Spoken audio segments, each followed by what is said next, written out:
잃어버린 것과 찾은 것이란 제목으로 같이 말씀을 나누겠습니다. 예수님은 예루살렘을 향해 가고 있었습니다. 우리가 이전에 세계의 이 물질, 재정, 돈에 관한 설교를 했는데 이 설교 또한 이 말씀 또한 예루살렘으로 올라가는 도중에 하신 것이라고 보여집니다. 그 이야기를 하다 보니까 예수님이 지금 어떤 위치에 있는지 우리가 잠시 좀 잊어버렸을 수 있는데요. 지금 예수님은 예루살렘으로 올라가고 있는 중입니다. 예루살렘으로 가는 길은 여러 갈래입니다. 어떤 길로 갈지 선택은 자유죠. 하지만 마지막 여행인데다가 죽음에 이르는, 결국 이 여행의 끝이 죽음입니다. 죽음에 이르는 여행이라면 어떤 길로 갈지 고민하게 될 것 같습니다. 저 같으면 고민하게 될 것 같습니다. 여러분도 마찬가지일 거예요. 이 땅에서의 마지막 어떤 여행을 떠난다면 그 여행지를 어디로 선택하시겠습니까? 많이 생각해 보게 되겠죠. 예수님은 사마리아와 갈릴리 사이를 지나가는 길을 선택을 했어요. 두 지방, 즉 사마리아 땅과 갈릴리 땅 그 경계선상에 있는 한 마을을 지나가고 있었습니다. 이 마을은 사마리아 지방에서 볼 때는 변두리죠. 반면 갈릴리 지방에서 볼 때도 그 입장에서, 갈릴리 지방 입장에서 볼 때도 여기는 변방입니다. 변두리죠. 이런 변두리에 누가 살까요? 답은 뻔합니다. 여기저기도 낄 수 없는 사람들입니다. 갈릴리 지역에도 낄 수 없고 사마리아 지역에도 낄 수 없는 사람. 사실 당시에 사마리아 사람들은 계취급을 받았어요. 그런데 그 사마리아인보다도 못한 사람들이 이 사마리아 땅의 변두리에 살았을 거라는 것을 우리가 짐작해 볼 수 있죠. 어느 쪽에도 속할 수 없는 사람들이 사는 곳, 그곳을 지금 예수님이 지나가고 있는 겁니다. 한마디로 설 자리를 잃은 사람들입니다. 그런 사람 중에 어떤 사람들이 있을까요? 오늘 말씀에 나오는 나병 환자, 문둥병 환자들이 있습니다. 당시 나병은 전염병이었기 때문에 변두리에 밀려날 수밖에 없었어요. 사람이 많이 모여 사는 곳에 살 수 없었어요. 그러니까 변두리로 밀려날 수밖에 없죠. 그렇지만 저쪽은 또 갈릴리니까 그 땅으로 갈 수도 없죠. 그러니까 그 경계선상에, 그 변두리에 살고 있는 것이죠. 예수님은 일부러 나병 환자촌을 방문했다고 볼 수 있을 것 같습니다. 그냥 발길 가는 대로 가신 것 같지는 않습니다. 소록도처럼 나병 환자들은 격리되어 살았고 그 어디에도 속할 수 없었던 그런 사람들이었습니다. 이들은 단순히 건강만 잃은 것은 아닙니다. 사랑하는 사람들을 잃었고요. 삶의 공간을 잃었고요. 사회적 지위와 인간의 기본 권리를 잃었습니다. 사람들과 더불어 사는 것 자체를 잃어버렸습니다. 뿐만 아니라 미래와 희망을 잃어버린 사람들입니다. 모든 것을 잃어버린 사람들, 그 사람들이 사는 곳, 바로 변두리였죠. 쥐구멍에도 볕들날이 있듯이 소외되고 격리된 그 변두리에 예수님께서 나타나신 것입니다. 그곳에 살고 있던 10명의 나병 환자들은 예수님을 한눈에 알아볼 수 있었습니다. 그들은 예수님께 가까이 올 수 없었기에 멀리서 일제히 소리 질렀습니다. 예수 선생님, 우리를 불쌍히 여기소서. 정말 목청이 터지라 그렇게 외쳤어요. 일생 이때에 딱 한 번 주어질까 말까 하는 기회인데 어찌 소리를 지르지 않을 수 있겠습니까? 이번에 예수님 지나가 버리시면 예수님은 두 번 다시 이 마을을 지나가지 않습니다. 마지막 지나가시는 길이죠. 그들의 입장에서 보면 우연히 주어진 기회일지 모릅니다. 그러나 우연이냐 아니냐 그리 중요한 게 아니죠. 중요한 것은 그들에게 기회가 주어졌다라는 사실입니다. 어느 날 갑자기 이런 행운이 찾아올 때 소리 지르지 않을 수 있는 사람이 어디 있겠어요? 기회는 붙잡는 자의 것이죠. 기회는 붙잡는 자의 것입니다. 여러분, 우리가 소리 지르지 않는 이유가 어디에 있습니까? 그게 기회인지를 몰라요. 이게 특별히 마지막 기회인지 몰라요. 그러니까 입 닫고 있는 거예요. 여러분, 예배 드릴 때, 특별히 설교 들을 때요, 여러분 아멘 하셔야 돼요. 그 말에 아멘 하신 분이 딱 한 분 있네요. 아멘 하셔야 돼요. 네, 아멘. 여러분, 이 아멘이 여러분에게 마지막 아멘이 될 수도 있다는 사실을 아셔야 돼요. 사람이 어떻게 될지 아무도 모르잖아요. 그렇잖아요. 여러분 내일 어떻게 될지 아세요? 모르잖아요. 근데 왜 그렇게 아멘을 아끼고 계세요? 왜 주님의 이름을 부르는 걸 아끼고 계세요? 예수님, 나를 불쌍히 여기소서라는 이 말을 왜 아끼세요? 아끼지 마세요. 이거는 항상 하셔야 돼요. 이게 마지막 기회라고 생각하고 하셔야 돼요. 여러분, 기회는 붙잡는 자의 것입니다. 오늘 내가 아멘, 그렇게 될 줄 믿습니다 라고 말하는 사람에게 그 말씀은 역사하는 거죠. 사실 그들이 예수님을 찾아간 것이 아닙니다. 그들의 입장에서는 우연히 일어난 마주침이에요.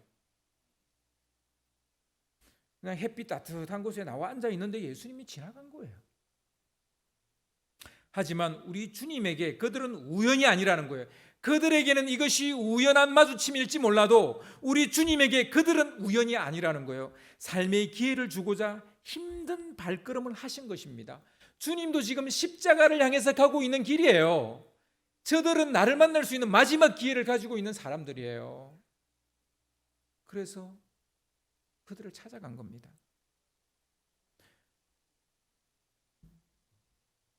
우리 입장에서 우연히 일어난 일이라도 그냥 지나치지 말아야 할 이유가 여기에 있습니다. 우연처럼 보이지만 그 속에 주님의 세밀한 손길과 인도하심이 있는 것이죠. 여러분, 그런 눈으로 세상을, 여러분 삶의 주위를 바라보시면 좋겠습니다. 특별히 그것이 우리에게 기회가 된다면 그것은 더 이상 우연이 아니죠. 특별함이죠. 여러분, 이 나병 환자 10명이 예수님을 만난 것이 우연입니까? 특별함입니까? 처음에는 우연이죠. 근데 그게 특별함이 됐어요. 여러분, 우리 주위에는 많은 우연들이 일어날 수 있어요. 그런데 그게 특별함이 되는 것은 그렇게 많지가 않아요. 그래서요, 우연을 특별함으로 만드는 사람, 그런 사람이 행복한 사람, 복받는 사람이 아닐까요? 우연을 특별함으로 바꾸는 삶이 되시기를 바랍니다. 예수님은 불쌍히 여겨달라고 소리 지르는 그들에게 그들의 운명을 바꿀 말씀을 주셨어요. 가서 제사장들에게 너희 몸을 보여라. 나병이 나았을 때 그것이 사실인지 아닌지를 검사하고 판별하는 일을 제사장이 했어요. 의사가 해야 할 일을 그 당시에는 제사장들이 했습니다. 나병 환자들이 제일 듣고 싶은 말, 바로 그 말이 이 말이에요. 다른 병자들도 마찬가지겠지만 특별히 나병 환자는 이게 이제 부정한 병이라고 봤기 때문에 제사장이 나았다라고 말하면 그게 나은 거예요. 그래서 제사장에게 가서 내 몸을 보여라는 말은 거의 네 병이 나았다 이런 말과 똑같은 말이에요. 그들의 몸에는 그렇지만 그 어떤 일도 일어나지 않았어요. 예수님이 가서 내 몸을 제사장에게 보여라 했는데 그들의 몸에는 아무 일도 일어나지 않았습니다. 여전히 손가락은 뭉개져 있었고 코도 주저앉아 있었습니다. 변한 것은 없었습니다. 바로 이 지점이 믿음이 일하는 지점입니다. 눈에 보이는 변화가 없을 때 믿음이 중요해집니다. 가서 제사장에게 내 몸을 보이라라고 말씀하는 순간 갑자기 뭉개졌던 코가 다시 막 이렇게 솟아 올라오고 손가락이 다시 막 이렇게 새롭게 펴지고, 그러면 누군들 안 가겠어요? 누군들 제사장을 안 찾아가겠냐고요? 근데 아무 일도 안 일어났어요. 그러면 제사장을 찾아가야 됩니까? 말아야 됩니까? 바로 이 지점이 믿음의 지점이라는 거예요. 그래서 믿음은 바라는 것들의 실상이고 보이지 않는 것들의 증거인 겁니다. 믿음의 갈림길에서 나병 환자들은 어떤 반응을 보였을까요? 그들은 믿음의 걸음을 내디뎠습니다. 그들은 그 어떤 변화도 일어나지 않았지만 단호하게 제사장에게로 갔습니다. 아직 병이 나은 것이 아니에요. 낫지 않았음에도 불구하고 그들은 제사장에게로 갔다라는 겁니다. 믿음에는 그래서 항상 용기가 필요합니다. 믿음의 용기가 없으면 이 믿음이 오락가락하는 거죠.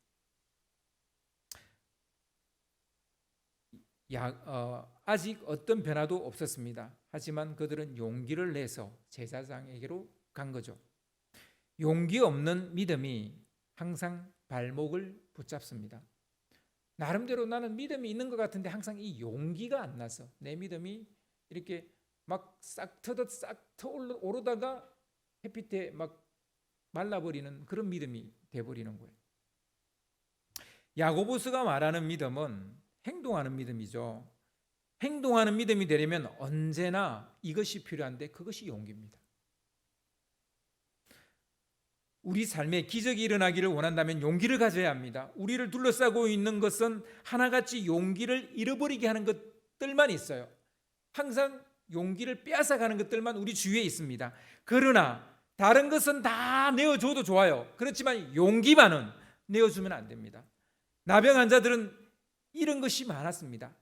하지만 그들은 용기를 잃지 않았어요. 용기를 잃지 않았어요. 모든 것을 가졌으나 용기를 가지지 못한다면 그 모든 것은 언제 이럴지 모릅니다. 아무것도 가진 것이 없다 할지라도 용기를 가졌다면 그는 세상을 가진 사람과 다름이 없습니다. 여러분, 용기를 가져야 됩니다. 여러분, 잃어버린 게 무엇입니까? 여러분의 잃어버린 것은 무엇입니까? 건강입니까? 돈입니까? 사람입니까? 사랑입니까? 무엇을 여러분 잃어버렸습니까? 혹시 그 중에 용기도 들어있지는 않습니까?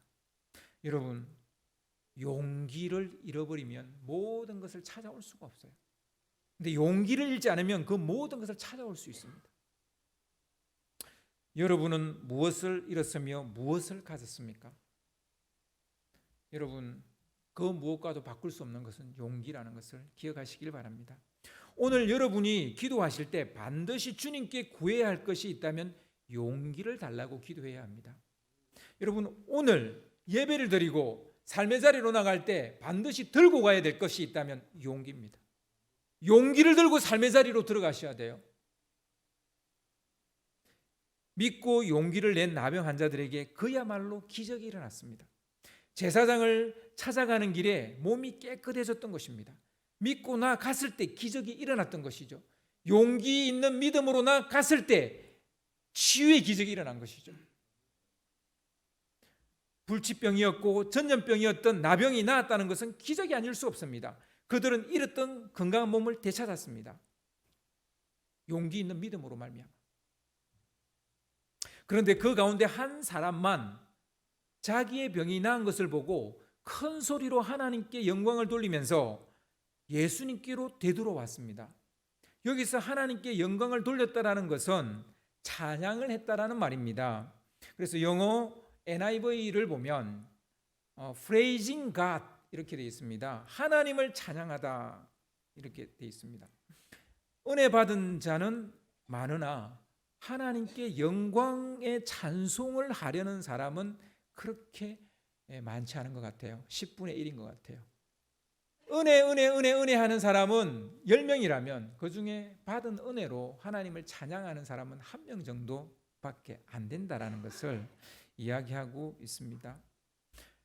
하나님이 우리를 구원하신 것은 은혜의 영광을 찬송하게 하려는 것이라고 바울은 에베소서에서 말했어요. 그 은혜의 영광을 찬송하게 하려고 우리를 구원하셨다는 거예요. 그리스도를 이 땅에 보내셨다는 거예요. 우리를 예정하셨다는 거예요. 그게 바울의 말입니다. 온 땅에 복음이 전파되는 것은 주님의 최종 목표가 아닙니다. 주님의 최종 목표는 무엇일까요? 온 땅이, 온 백성이 은혜의 영광을 찬송하게 하는 것입니다. 물이 바다를 덮은 같이 예배자들이 온 땅을 덮는 것이 주님이 바라고 원하는 것입니다. 우리가 코로나 시간 가운데 그래도 이렇게 예배의 여러 가지 봉사로 예배가 끊이지 않을 수 있었다는 게 너무 감사합니다. 사실 문 닫은 교회가 많아요. 1년 8개월 동안 문 닫은 교회가 많아요. 그리고 어떤 교회는 그냥 영상 예배를 드리지 못해서 목사님이 설교를 이렇게 인터넷으로 이렇게 띄워서 보내주고 모바일로 띄워서 보내주고 그랬습니다. 그런 교회도 있었어요. 우리가 이렇게 예배 드릴 수 있었다는 것에 참 감사를 드립니다. 나병에서 노임을 받은 그 한 사람은 예수님의 발 앞에 엎드려 연신 감사를 드렸습니다. 찬양만 한 게 아니라 감사를 드렸어요. 그 영어 성경 NIV에 보면 그 사람이 예수님께 와서 자기 몸을 예수님 발 앞에 던졌다 이렇게 돼 있어요. 얼마나 감격했고 감사가 넘쳤으면 자신의 몸을 던졌을까요? 감사보다 감격스럽고 경이로운 단어는 없습니다. 이보다 더 아름답고 고귀한 언어도 없습니다. 저는 단언컨대 감사는 천국의 언어라고 생각을 합니다. 수백 마디의 방언보다 감사 한 단어가 더 위대하다고 저는 생각합니다. 여러분, 수백 마디의 방언을 한다 할지라도 감사의 말을 한마디 할 줄 모른다면 그 사람이 과연 은혜 받은 사람일까요? 여러분, 감사의 단어가 여러분의 단어가 되시기를 바랍니다. 여러분, 이 나병 환자가 보인 행동을 정리해 보겠습니다. 먼저 예수님께서 가서 제사장에게 내 몸을 보이라 했을 때 어떻게 했어요? 고잉 했어요. 갔어요. 이 고잉이 일어나고 난 다음에 힐링이 일어났어요. 고잉 했더니 힐링이 됐어요. 그리고 그 중에 한 사람은, 즉 이 나병 환자는 컴백을 했어요. 컴백을. 그는 돌아왔다는 거예요. 돌아오면서 하나님께 프레이징 했어요. 찬양을 했어요. 그는 예수님 앞에 엎드려서 땡스기빙 했어요. 여러분, 우리가 신앙이 복잡한 것 같아도 복잡하지 않습니다. 예수님이 말씀하시면 고잉하면 돼요. 마음으로 믿는 게 아니라 고잉해야 된다고요. 가야 된다고. 행동하는 믿음이 돼야 된다고요. 고잉하셔야 돼요. 그러면 힐링이 일어나요.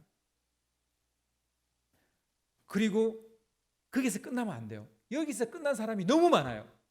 그냥 고잉해서 힐링하고 끝나버리는 사람이 너무 많아요. 컴백해야 돼요. 컴백. 다시 주님께 돌아와서 프레이징, 예수님을 찬양해야 돼요. 하나님을 찬양해야 돼요. 그리고 땡스기빙 해야 돼요. 감사해야 돼요. 힐링은 하나님이 하시는 일입니다. 하지만 찬양과 감사는 우리가 하는 거예요.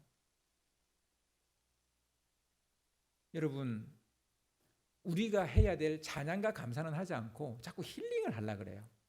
그건 우리에게 속한 능력이 아닌데 하나님이 하시는 일인데, 여러분, 우리는 프레이징과 땡스기빙을 해야 돼요.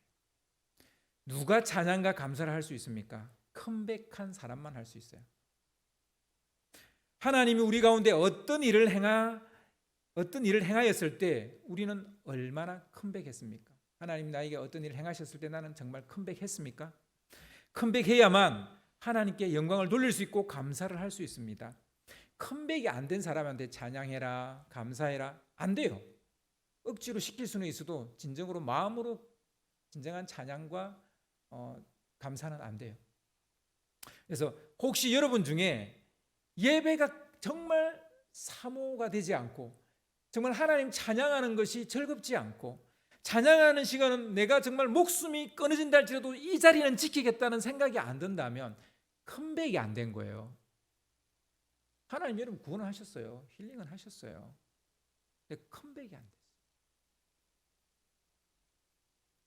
하나님께 돌아오지 않았어요. 하나님이 우리를 힐링하시는 이유가 어디에 있습니까? 컴백하라고. 하나님께 돌아오라고. 내게 돌아오라고. 하나님은 우리를 잃어버렸기 때문에 다시 그를 찾기를 원해요. 돌아오기를 원해요. 컴백하기를 원해요. 근데 컴백이 이루어지지 않았다면 하나님의 그 힐링은 아무 소용이 없는 거죠.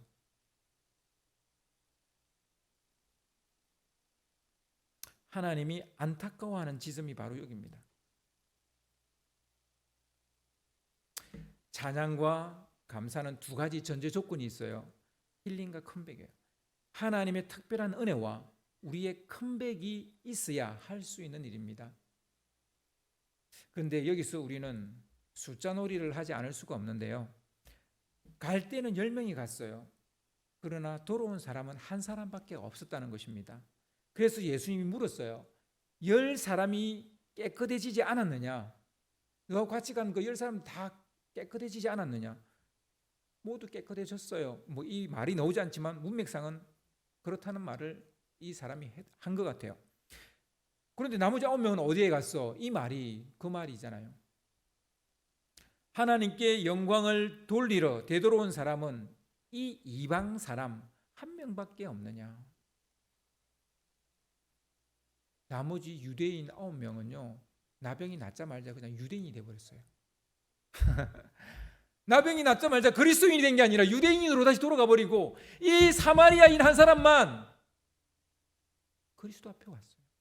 그리스도인이 됐다고요.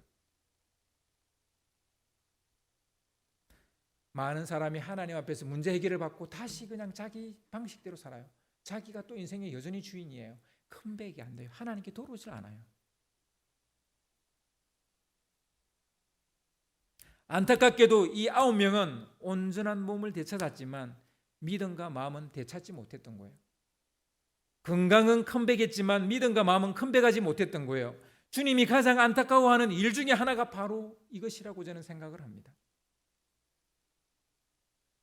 누가복음 15장에 보면 세 개의 비유가 이어서 나옵니다.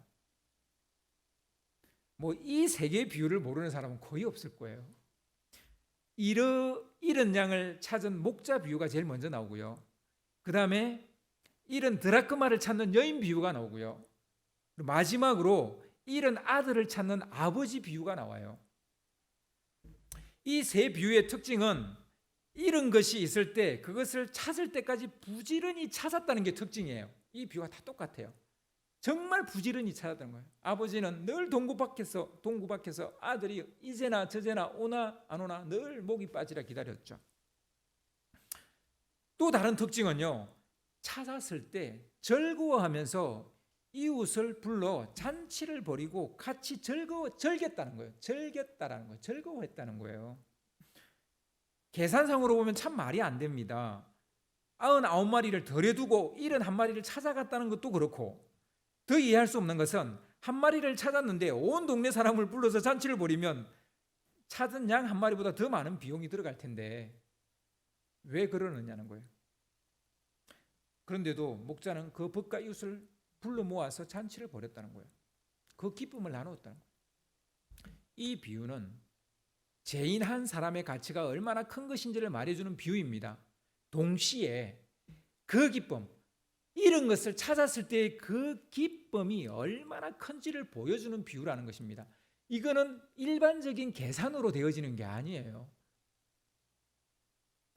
세 비유 모두 기쁨을 나누는 것에 인색하지 않다는 것을 보여줍니다. 산다는 것이 무엇입니까? 많이 모으는 것입니까? 아닙니다. 기쁨이에요. 기쁨이 없다면 그 삶의 그 모든 것이 무슨 소용이 있습니까? 모은 것이 무슨 소용이면 그 지위에 올라간 게 무슨 소용이 있습니까? 기쁨이 없다면. 기쁨을 잃어버리면 다른 모든 것이 무슨 소용이 있겠습니까? 한 여자가 10드라크마 중에서 한 드라크마를 잃어버렸을 때 등불을 켜고 온 집을 썰며 찾아낼 때까지 부지런히 찾았어요. 그 시간에 나가서 일을 하는 것이 훨씬 이익일 수도 있습니다. 그런데 굳이 온 집을 썰면서 계속 뒤졌다는 거예요.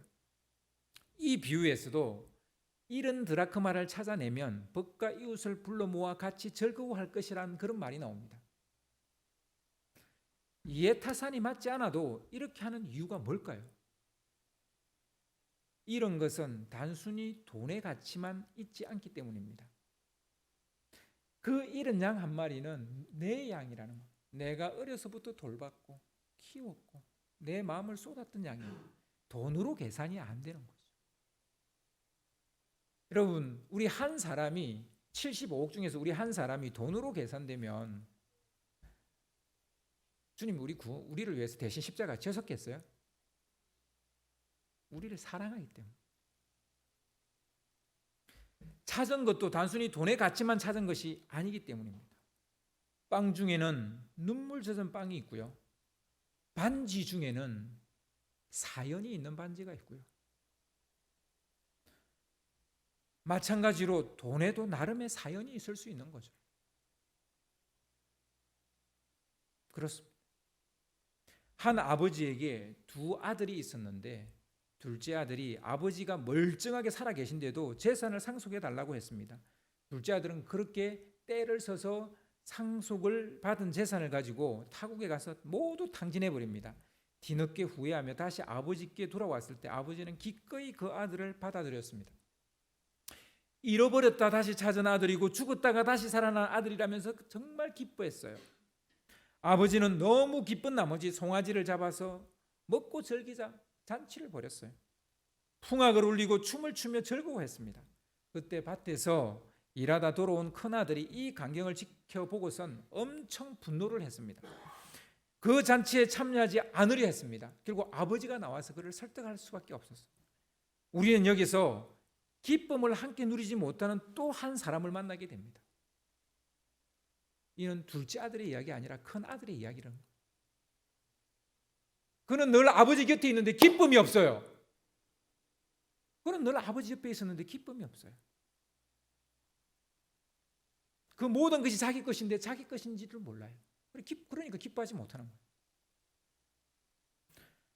여러분, 하나님을 믿는데 우리가 하나님 아버지 곁에 늘 있는데 기쁨을 누리지 못한다면, 즐거움을 알지 못한다면 왜 신앙생활해요? 그런 신앙생활 얼마나 힘들어요. 주님도 원하는 바가 아닙니다.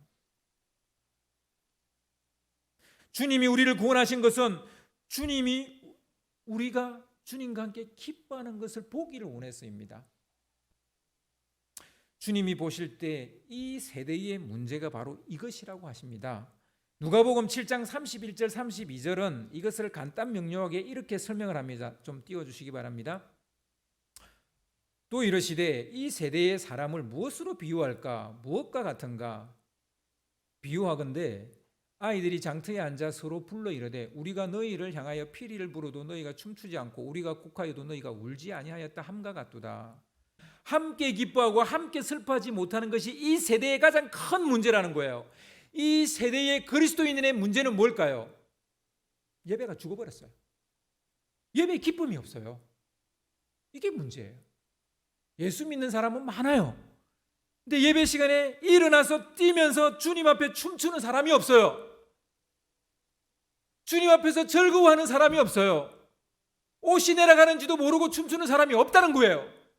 기쁨을 잃어버리고 살아가는 그리스도인들로 가득 차 있다는 거예요. 이게 이 세대의 문제라는 거예요. 여러분, 어떻게 살고 싶으세요?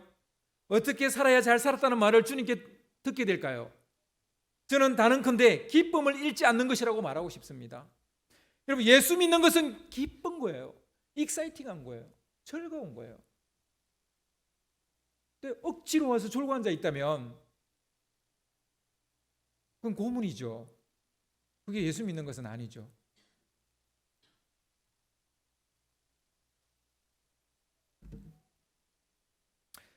제사장 엘리가 사사시대의 그 사사였죠. 제사장이면서 사사였죠.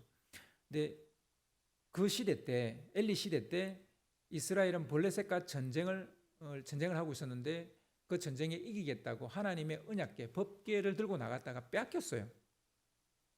이스라엘은 하나님의 언약궤를 잃어버렸어요. 졸지에.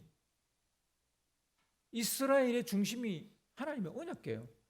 그들은 언약의 백성이에요. 언약궤가 없는데 언약의 백성이겠습니까? 근데 그걸 잃어버렸어요. 그리고도 전혀 그걸 차절이 하지 않습니다. 참 기가 막힌 일이죠. 이런 크리스찬들이 많다는 거예요.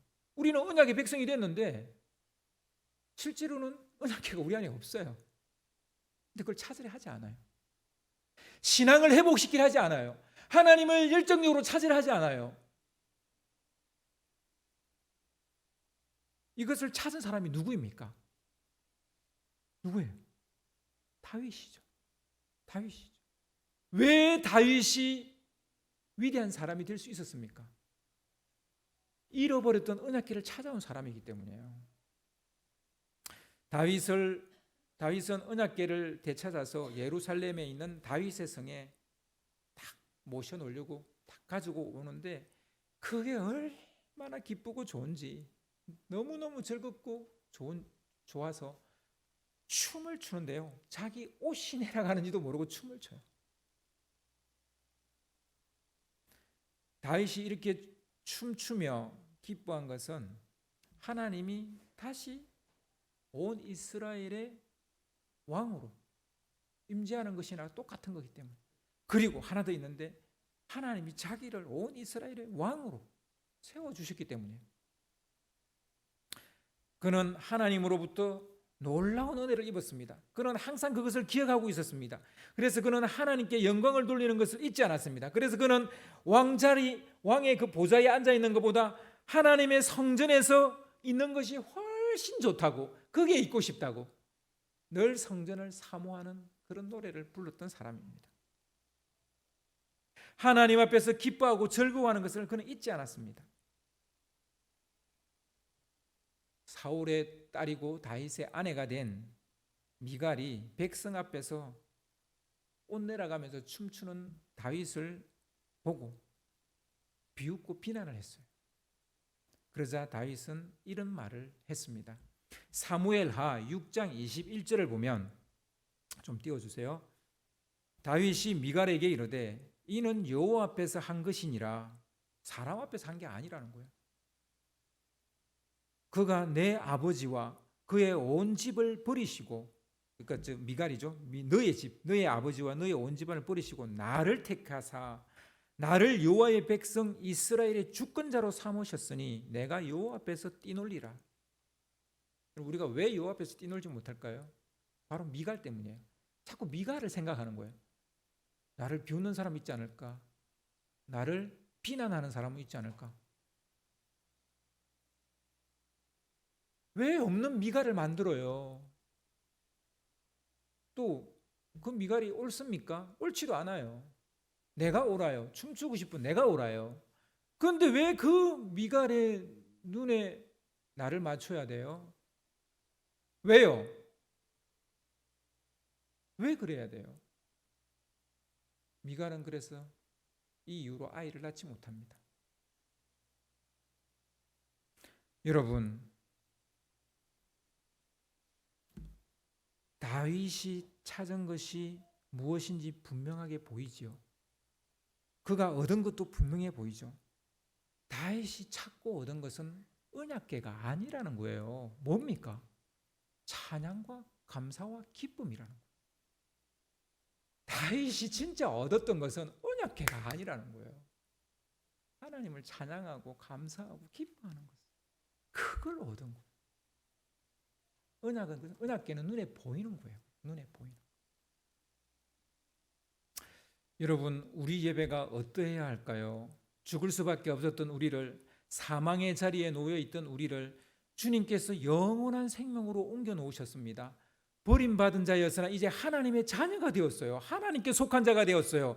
죄의 종로로 됐는데 이제 하나님의 자녀가 되었다고요. 천국을 기업으로 받게 되었습니다. 하나님 나라의 상속자가 되었습니다. 거룩한 직분을 우리에게 주셨습니다. 우리는 하나님께 영광을 돌리기에 충분한 이유를 가지고 있습니다. 주님을 찬양해야 될 충분한 이유를 가지고 있습니다. 주님께 감사해야 될 충분한 이유를 가지고 있습니다. 기뻐하고 즐거워해야 될 충분한 이유를 가지고 있습니다. 그런데 왜 뛰놀지 못합니까? 왜 눈치를 보고 있습니까? 왜 여러분 주위에 미가를 아직도 의식하고 있습니까?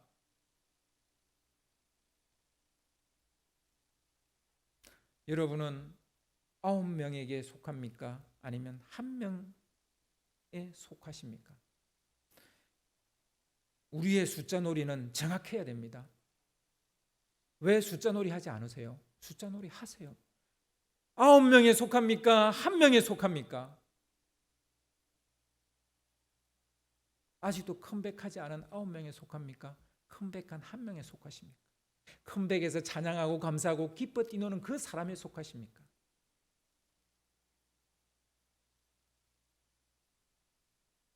진정으로 우리가 잃은 것은 무엇이며 찾은 것은 무엇입니까? 은혜를 얻고 기도 응답을 받았지만 우리의 믿음과 주님을 사모하는 마음은 여전히 찾지 못하고 있는 것은 아닙니까? 우리가 아직까지 찾지 못한 것은 무엇입니까? 아직까지 우리가 잃은 것을 찾지 못한 것은 무엇입니까? 찬양하는 것, 감사하는 것, 주님 앞에 기뻐 뛰노는 것, 그것을 아직까지도 찾지 못한 것은 아닙니까? 믿지 않는 사람이라면 믿음과 사모하는 마음을 아직 찾지 못했겠죠.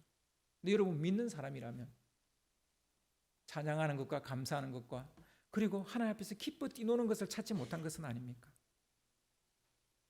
이스라엘은 바벨론에 의해 거룩한 도성인 예루살렘과 약속의 땅을 빼앗겼고 잃어버렸습니다. 하지만 그들은 하나님의 약속대로 70년 만에 예루살렘으로 돌아오게 되었습니다. 포로 생활을 마치고 돌아올 때 그들은 이렇게 노래했습니다. 시편 84편을 보시면 그들이 노래한 내용이 나옵니다. 잃어버린 70년의 세월이 지나고서야 그들은 중요한 것이 땅이 아니라 마음이라는 것을 알게 된 것이죠. 제가 시편 84편 1절에서 5절 말씀을 읽어보겠습니다. 만군의 여호와여, 주의 장막이 어찌 그리 사랑스러운지요. 내 영혼이 여호와의 궁정을 사모하여 새약하며 내 마음과 육체가 살아계시는 하나님께 부르짖나이다. 나의 왕 나의 하나님 만군의 여호와여, 주의 제단에서 참새도 제 집을 얻고 제비도 새끼 둘 보금자리를 얻었나이다. 주의 집에 사는 자들은 복이 있나니 그들이 항상 주를 찬송하리이다. 주께 힘을 얻고 그 마음에 시온의 대로가 있는 자는 복이 있나이다. 아멘. 이제 위드 코로나 시대로 접어듭니다.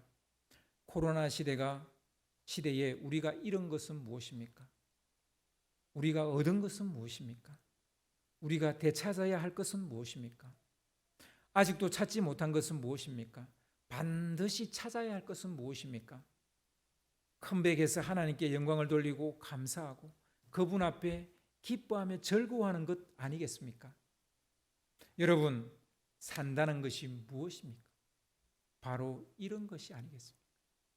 찬양하고 감사하고 그 앞에서 기뻐 뛰노는 것, 그것이 사는 것 아니겠습니까? 여러분의 삶이 이런 삶이 되시기를 주님의 이름으로 축원합니다.